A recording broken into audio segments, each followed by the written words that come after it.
አዲስ ሀሳብ አለ ከሰማ ቤቷን ለቆ ሄዶ ሄዶ ሄዶ ኮኮም አፍሪካ ይዞ የመጣን አዲስ ሀሳብ አለ ከሳር ቤቷን ነዶ ግዶ ግዶ ግዶ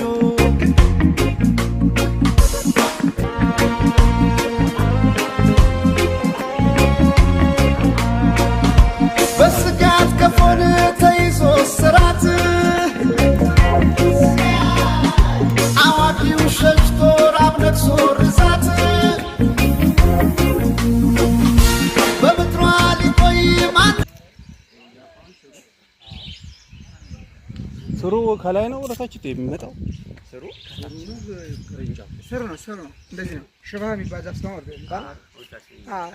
ይዛፍ መቼም ቢሆን ከዛ ላይ ሆነ እዛ ላይ ራስ ተዋለ ስራ አለው ከላይ ራስ ስር ታያለ ከዛ ማንኛውም ቢሆን ይዛፍ ከላይ ወረታ ይመጣል እንዴ ዛፎችን ታገኘ በስሩ አቅፎ የማት ሽባ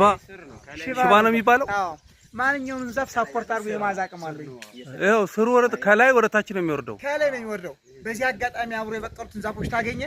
በግንዱ ያጣቆ ይዛቸዋል አይጥላቸውም ማይ ጋድ የሚገርም ነው አንተ